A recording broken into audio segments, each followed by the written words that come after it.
Hello students, last પીરિયડમાં આપણે lesson 2 ખરી માં પાઠનો સેન્ટર આઈડિયા જોયો હતો, સારાંશ સમજ્યા હતા, લેખકનો વિસ્તૃત પરિચય પણ મેળવ્યો હતો. આજે આપણે આ પાઠનો અભ્યાસ શરૂ કરીશું. નાનકડો કુસુમાયુધ આજે મૂંઝવણભર્યો આનંદ અનુભવતો હતો. કુસુમાયુધ એ આ પાઠનું મુખ્ય પાત્ર છે. કુસુમાયુધ શબ્દનો અર્થ થાય છે કામદેવ. કુસુમ પ્લસ આયુધ એવી સંધિ વિચ્છેદમાં કુસુમ પ્લસ આયુધ એમ થશે. અને વ્યાકરણનો બીજો ટોપિક છે સમાસ. તો કુસુમાયુધ એ બહુવ્રીહી સમાસ છે. સમાસ ચેપ્ટર જ્યારે આપણે ભણીશું ત્યારે એને વિસ્તૃત રીતે સમજીશું. આજે આપણે આ જે વાર્તાનો નાયક છે, હીરો છે, એની ચર્ચા કરીશું. નાનકડો કુસુમાયુધ આજે મૂંઝવણભર્યો આનંદ અનુભવતો હતો. મૂંઝવણભર્યો એટલે એને સમજાતું નહોતું. આનંદ થતો હતો અને મૂંઝવણ પણ હતી. એનું કારણ એ હતું કે ગમી જાય એવી સારા કપડાં ધારણ કરેલી સ્મિતભરી કોઈ યુવતી આજે એના ઘરમાં ફરતી હતી. ગમી જાય એવી, બહુ સુંદર દેખાતી હતી, સરસ કપડાં પહેર્યા હતા અને ચહેરા પર સ્મિત હતું, સ્માઇલ હતું. એવી એક યુવતી, યુવાન સ્ત્રી આજે એના ઘરમાં ફરતી હતી.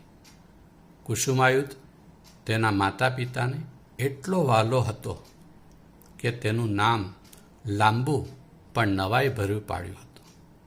કુસુમાયુધ એમના મા બાપનો ખૂબ લાડલો હતો, ખૂબ પ્રિય હતો અને તેનું આટલું સરસ લાંબુ અને સરપ્રાઇઝ થાય એવું, નવાઈ લાગે, અચરજ લાગે એટલું સરસ નામ પાડ્યું હતું.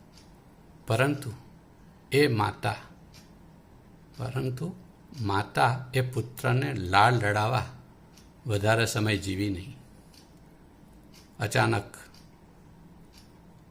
કુસુમાયુધની માતાનું મૃત્યુ થાય છે. તેને 4 વર્ષનો મૂકીને તે સ્વર્ગવાસી થઈ ગઈ. સ્વર્ગવાસી થવું એટલે મૃત્યુ પામવું. અને ત્યારથી પછી 2 વર્ષ વીતી ગયા છતાં તેની માતા પાછી આવી નહીં. એટલે કુસુમાયુધને એમ કે મારી મા ક્યાંક ગઈ છે અને એક દિવસ ચોક્કસ ઘરે પાછી આવશે. મા ક્યાં ગઈ છે એ પ્રશ્ન કુસુમાયુધના હૃદયમાં સતત રમ્યા કરતો હતો. નાનકડા માસૂમ કુસુમાયુધના દિલમાં સતત એક જ પ્રશ્ન થયા કરતો, મારી મા ક્યાં ગઈ છે? ઘરના બધા સભ્યો એને આશ્વાસન આપે છે, સાંત્વના આપે છે, અલગ અલગ જવાબ આપે છે, બહાના કરે છે. કોઈ કહેતું એ તો પ્રભુના ધામમાં ગઈ છે. પ્રભુના ધામમાં એટલે પ્રભુના ઘરે ગઈ છે. કોઈ કહેતું કે મામાના ઘરે ગઈ છે. તો કોઈ કહે એ તો જાત્રા કરવા ગઈ છે. જાત્રા કરવી એટલે યાત્રા કરવી, ધાર્મિક સ્થળે જવું. જેમ કે 4 ધામની યાત્રા કરવા લોકો જાય છે એવું. અને ઘરનો નોકર હતો એ કહેતો કે એ તો મરી ગઈ. પણ મને લીધા વગર કેમ ગઈ? કુસુમાયુધ એ આંસુ ભરી ફરિયાદ સૌની આંખમાં આંસુ લાવી દેતો. કુસુમાયુધની એ આંસુ ભરી ફરિયાદ હતી એટલે કે એ રડતો અને પ્રશ્ન પૂછતો કે બધાની આંખમાં આંસુ આવી જતા. 1 વર્ષ વીતી ગયું છતાં એ ફરિયાદ કર્યા કરતો હતો. 1 વર્ષ સુધી ફરિયાદ કરીને થાકેલા બાળકે કંટાળી ગયો, થાકી ગયો. છેવટે પ્રશ્ન બદલ્યો. એને પ્રશ્ન બદલી નાખ્યો. હવે પણ એ પાછી તો આવશે જ ને. પહેલાં એ પ્રશ્ન પૂછતો હતો, મારી મા ક્યાં ગઈ છે? પછી બીજો પ્રશ્ન પૂછતો, એ મને લીધા વગર કેમ ગઈ છે? આ બંને પ્રશ્નના ઘરમાંથી કોઈએ સંતોષકારક જવાબ ન મળ્યો એને. તેથી એને પ્રશ્ન બદલી નાખ્યો. હવે પૂછે છે કે પાછી તો આવશે જ ને. એ પ્રશ્ન સાંભળી સૌ કોઈ એની સામે જોઈ રહેતું. કવચિત એટલે કદાચ આંખ ઉપર લુગડું ઢાંકી દેતું, એટલે કે મોં છુપાવી દેતું, અને કોઈ વખત થડકતે કંઠે જવાબ આપતો. થડકતે કંઠે એટલે ધબકતા હૃદયે, ખૂબ મુશ્કેલીથી, ખૂબ અઘરો સવાલ હતો એનો જવાબ આપતો. હા હા આવશે, હા જાઓ રમો. આટલો જ જવાબ મળતા બાળકના અંગ અંગમાં સ્ફૂર્તિ પહેરતો. આટલો જ જવાબ મળ્યો અને કુસુમાયુર એકદમ ખુશ થઈ ગયો હતો. એના અંગે અંગમાં એકદમ સ્ફૂર્તિ આવી જતી. તે દોડતો, રમતો, હસતો. 4-5 દિવસે વળી પાછું એનો એ જ પ્રશ્ન પૂછાતો, પણ છતાં એને કોઈ સંતોષકારક જવાબ નહોતું આપતું. કયો પ્રશ્ન પૂછતા હતા? પણ મારી માં પાછી તો આવશે જ ને.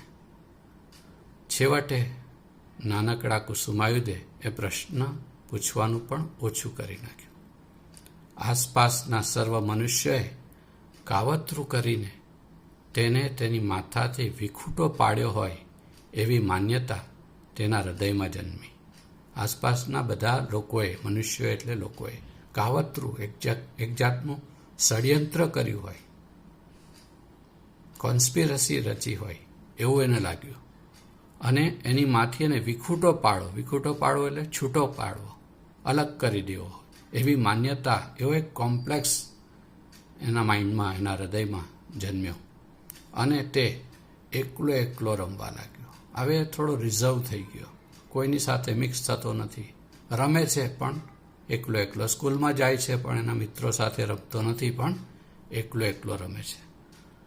માત્ર રાતે ઊંઘમાં તે કોઈ વાર લવી ઉઠતો, માં.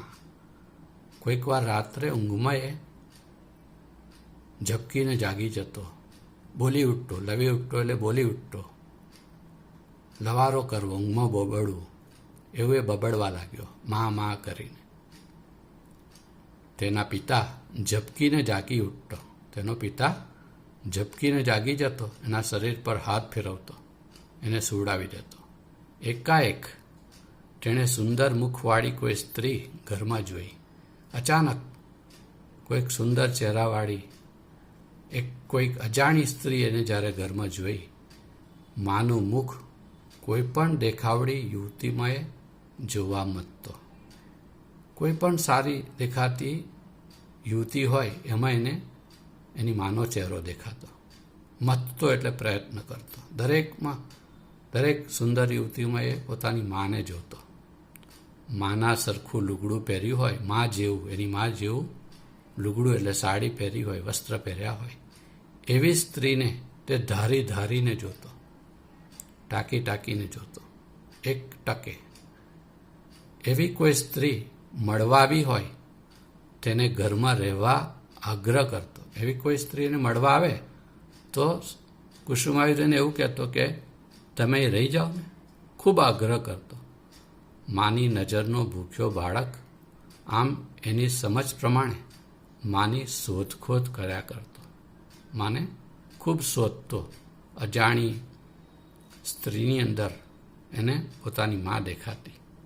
બીજી સ્ત્રીઓ આવીને જતી રહેતી, પણ આ સ્ત્રી તો પાછી બધાની માફક નાસી નહીં જાય ને. ઘરમાં ઘણી બધી સ્ત્રીઓ, કોઈ સંબંધી, કોઈ પડોશી, એમ ઘણી બધી સ્ત્રીઓ આવતી. એટલે કુસુમાયુર બધાને રહેવાનો આગ્રહ કરતો. એમ આ અજાણી સ્ત્રી આવી છે આજે, તો એના મનમાં એક શંકા જાય છે કે બધી સ્ત્રીઓ આવીને પાછી જતી રહેશે, એમ આજ જતી તો રહી, નાસી નહીં જાય ને. એ વિચારે તેને ગભરાવ્યો, થોડો ગભરાઈ ગયો. સૌની માફક આ યુવતીએ પણ તેને પોતાની પાસે બોલાવ્યો. તેણે 2-3 પેટીઓ પોતાના સુવાના ઓરડામાં ગોઠવાવી. શું કર્યું? એ બેગ લઈને આવી હતી, 2-3 બેગ લઈને આવી હતી, કપડાની બેગ. એ એના બેડરૂમમાં ગોઠવાઈ દીધી. તેના ઉપરથી એને લાગ્યું, કોને? એને એટલે કુસુમાયુરને લાગ્યું લાગ્યું ખરું કે આ સ્ત્રી બહુ ઝડપથી નાસી નહીં જાય, બહુ જલ્દી નહીં જતી રહે, થોડા દિવસ તો રહેશે જ. છતાં ખાતરી કરવા માટે પૂછ્યું, તમે અહીં રહેશો કે જતા રહેશો? તમે રહેશો કે જતા રહેશો? એ પ્રશ્ન સાંભળી પેલી યુવતીને હસવું આવ્યું. તેણે સામો પ્રશ્ન કર્યો, તમને શું ગમશે, હું રહું તે કે જાઉં તે? અહીં રહો તે જ ગમે, એવો કુસુમાયુધે જવાબ આપ્યો.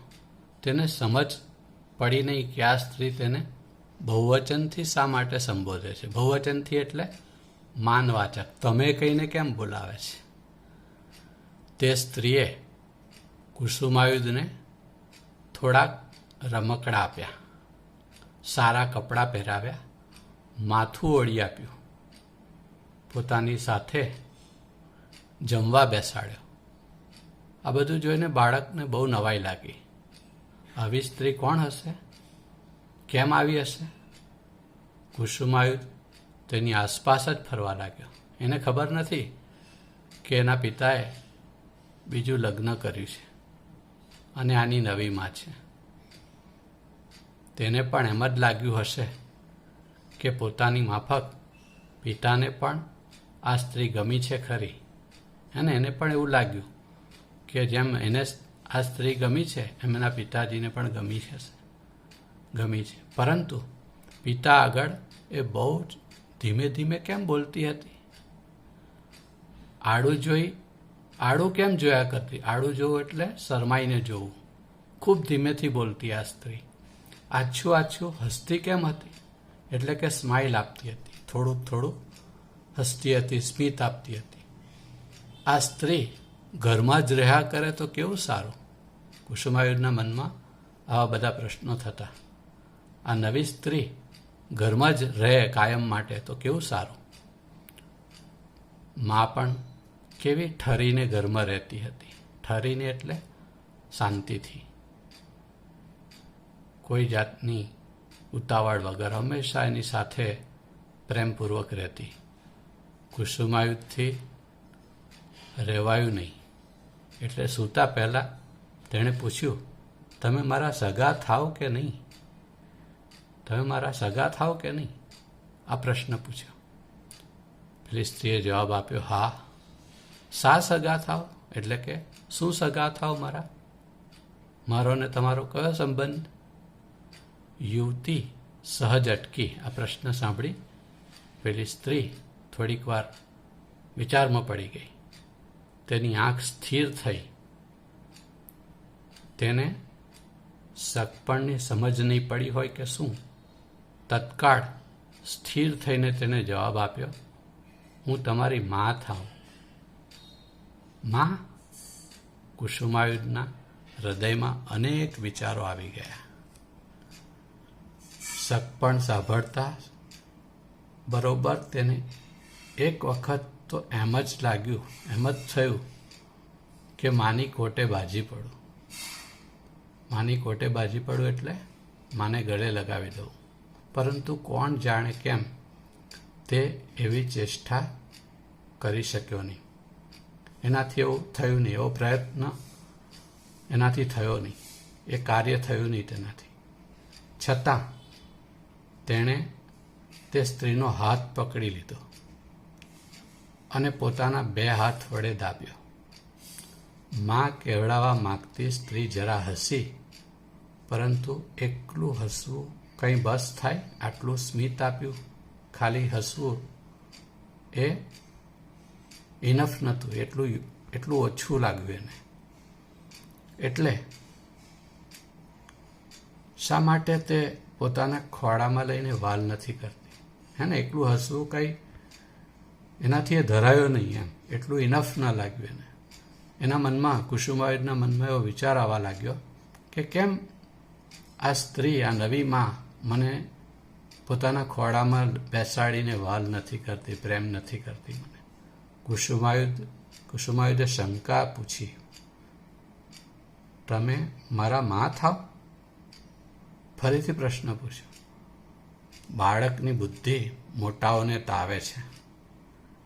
બાળકની બુદ્ધિ ઘણીવાર મોટાઓને તાવે છે, મતલબ વિચારતા કરી મૂકે છે. બાળકો ઘણીવાર ખૂબ ગંભીર પ્રશ્ન પૂછતા હોય છે. મોટાઓને જવાબ આપવામાં પણ બહુ તકલીફ પડે, મુસીબત પડે. એવો જ આ પ્રશ્ન એનો હતો. પરણીને આવી તે પહેલા જ દિવસે એક બાળક આ યુવતીની કપરી પરીક્ષા લેતો હતો. કપરી એટલે મુશ્કેલ, અઘરી, જાણે પરીક્ષા લેતો હોય એવું એને લાગ્યું પેલી સ્ત્રીને. તે જાણતી હતી કે મારે એક બાળકને ઉછેરવાનું છે. એને પહેલેથી જ એના પતિએ એટલે કે કુસુમાયુધના પિતાએ વાત કરી હતી કે મારે એક પુત્ર છે નાનો અને એને તારે ઉછેરવાનો છે. તે જાણીને જ તેણે પોતાના લગ્ન થવા દીધા હતા. એટલે કે લગ્ન પહેલાં આ જે શરત હતી, કન્ડિશન હતી, એની ખબર હતી એને, અને એને પોતાની ઈચ્છાથી આ લગ્ન કર્યા હતા. પરંતુ બાળ ઉછેર માને અતિ વિકટ થઈ પડતો હતો. બાળકને ઉછેરવો, બાળ ઉછેર એટલે બાળકને મોટું કરવું, સારા સંસ્કાર આપવા, સારી રીતે ઉછેરવું, એ રિયલી બહુ મોટી ચેલેન્જ છે. અતિ વિકટ થઈ પડતો પ્રશ્ન છે. એ અપર માને તો ઘણો જ વિકટ થઈ પડે. સામાન્ય માતાને પણ બાળકનો સારી રીતે ઉછેર કરવો એ બહુ જ અઘરી બાબત છે. અને આ તો અપર માં હતી, સ્ટેપ મધર હતી, સાવકી માતા હતી. એના માટે તો બહુ જ અઘરો પ્રશ્ન હતો, બહુ જ વિકટ એટલે મુશ્કેલ પ્રશ્ન હતો, થઈ પડે તેવો હતો. એની તેને પૂરી ખબર જ નથી, કારણ કે એને તો બાળક હતું નહીં, બાળકને જન્મ આપ્યો નથી, એટલે એને ખબર નથી કે બાળક કેવી રીતે ઉછેરવું. છતાં તેણે જવાબ આપ્યો, હા ભાઈ, હું તમારી ખરી માં થાઉં. હા, એવો જવાબ આપ્યો ને ત્યારે તમે મને તું કહીને કેમ નથી બોલાવતા? આવો પ્રશ્ન કુસુમાયુધે કહ્યો. તમે મને તુંને બદલે તમે કેમ કહો છો? તો પેલી નવી સ્ત્રી કહે છે, એમ જ કરીશ. એટલે કે હવે હું તને તું કહીને બોલાવીશ. અને હું તમને શું કહું? બહેન કહેજો. માં કે બા જેવા શબ્દોચ્ચાર સાંભળવાની એ યુવતીની હજી તૈયારી નથી. એ પેલી નવી સ્ત્રી મેન્ટલી પ્રિપેર્ડ નથી, તૈયારી નથી કે કોઈ મને માં કહે. આટલી નાની ઉંમરે એ માં કે બા જેવો શબ્દ સાંભળવા મેન્ટલી તૈયાર નથી.